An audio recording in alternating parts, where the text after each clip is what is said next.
niyo mpamvu habeho kubwizanya ukuri muri fiansaye yanyu. Bwizanya ukuri n'urya mukunzi wawe, mubwire ukuri, mubwire ivyo ufise, mubwire ko utagira naho uryama. Kubera iki wenda kumubwira ngo muhanzi yaturuwa chambre saro kandi uzi kuba mu gashambrete, weri kuza kumubwira ngo iyo chambrete yanjye iriyemera nuko boss aho muhanzi ntibanyemerera ko niziza umukobwa, niyo condition bamaye. Mubwire yuko uba uryama ku kirago, nakwanka akwanke ho abimubwiye. Mubwire ko iwanya umukomoka aho uturuka intara yiwanyu, mubwire ko abavyeyi bawe bamerewe nabi bakenewe n'umufasha. Mubwire yuko ubuzima ubaye matari bwiza, mariage kuzayikora muzayikora, ariko Imana iciyinzira ciyakanzo. Mubwire akazi ukora ari umuntu yakundanye n'umuntu uwo muhungu yakunda kwambara iriya myambaro ya banki y'abakozi ba banki, niyo yakunda kuba yambaye. Agiye gusura nyamukobwa yaje kumureba yambaye iriya uniforme y'abakozi bo muri banki. Sasa rero agahenda umukobwa gakorera muri banki, kumbe umuhungu numuboyi ahantu. Sivuze ko ububoyi ari bibe, nakwine nakazi ntabwo ari kabi, no kuyora yarara ntabwo ari akazi kabi. Mugeka kwinziriza ukaronka urufyito ntabwo aba ari kabi, nta kazi na kamwe kabi. Akazi kabi ni ukwiba, ni ukwica, ni ukuroga. Ubwo nibwo buzi bubi, gusambana bari abantu bicuruza, we nibwo buzi bubi. Kubera ubwo buzi bushobora kurangira bwononye umubiri wawe, bwononye urushengero rw'Imana, bishobora kurangira wicujije. Ubwo nibwo buzi bubi umuntu ashobora gukora akarangira yicujije, ashobora no kuburiramo n'ubuzima. Ariko akandi kazi kaba ko gutembereza imyumbati ibintu runaka ntabwo ari kabi.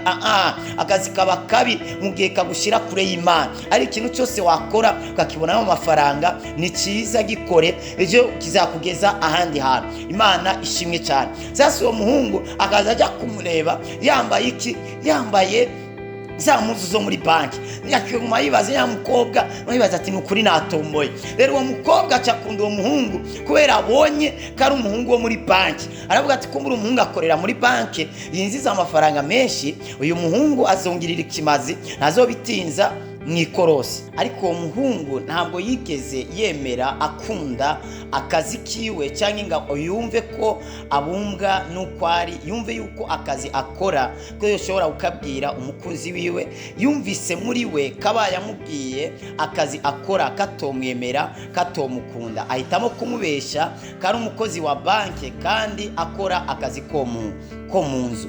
Igihe kimwe rero wa mukobwa yahari undi mukobwa aba mu rugo. Sasa rero umukobwa yaba mu rugo, uwo muhungu yakoramo akazi, aza kuza gusura, aza kuza kuramutsa uwo mugenzi wiwe mu rugo rurimo umwe yita sheri wiwe, kugira ngo amwereke ko afise umukozi wa banki bagiye kubana kandi vuba urugo rwabo rugiye kumera neza. Agiye kumwerekana ngo amwereke gutya, agiye kuraba ku ifoto cyabwiye ati uno mukozi wa banki kweri? Yego, uyu ni umukozi wa banki, niko kazi akora, niwe sheri wanjye. Aramubwira ati none kumengasa n'umukozi wo mu nzu wa hano iwacu, cyane ni ihasa ry'iwiwe. Mugabo katigeze atubwira gafise ihasa basa neza neza nka fotokopi. Urazi ikintu cyabaye? Wa muhungu yaje kubasereva, aje kureba asanga niwe we yaguye mu mazi, ndetse n'umukobwa agwa mu mazi. Icyabaye namwe muracumva, urukundo ntabwo rwabandanije. Kubwizanya ukuri bizatuma fiansaye yanyu ikomera, bizatuma mugira ahantu mugeze.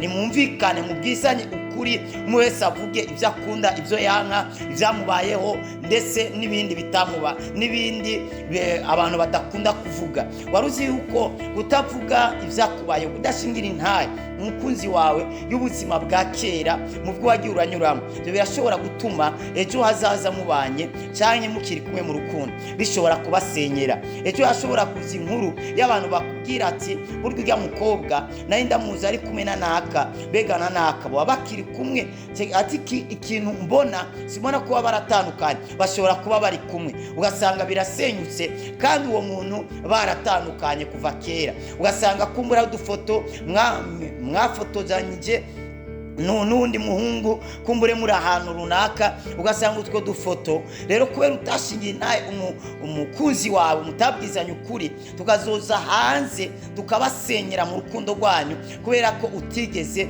utumubwira. Kubwizanya ukuri kiraba cyiza, kirashobora gutuma fiançailles yanyu ikomera. Ibyo byo kubeshanya ngo ukora n'agatari ukora ngo wize amashuri utayize, oya ibyo ntabwo ari byo. Hari uzagukundira ukumeze, hari uzagukundira ukureha, hari uzagukundira ibyo ufise, hari uzagukundira ikireho cyawe. Umuntu natagukunda kubera ukumeze, wo ntabwo ari guyawe, ntabwo ari Imana yateguye kubwo ubuzima bwawe.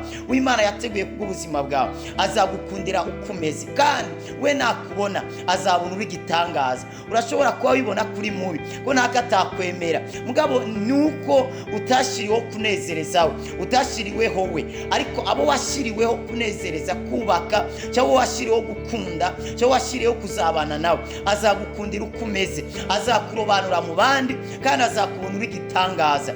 Buriya umuntu ashobora kuba mubi kuri wewe ariko akaba mwiza kundi muntu. Umuntu ashobora kuba igitangaza kuri wewe ariko ku bandi akaba simple, akaba umuntu asanzwe. Niba kugira ubusanzwe kandi wowe uzi kuri gitangaza, ntuzotangare muri ico kibanza uri mu bitangaza byawe nibikora. Ubwiza bwawe ntabwo buhagaragarira. Bwara abandi bantu bazakunda bukumeze, bazagukundira ruku yawe, uko bakubona, uko uteye, bazagukundira uburebure bwawe n'ubugufi bwawe ndetse n'ubunini bwawe. Imana ibahezagire cyane.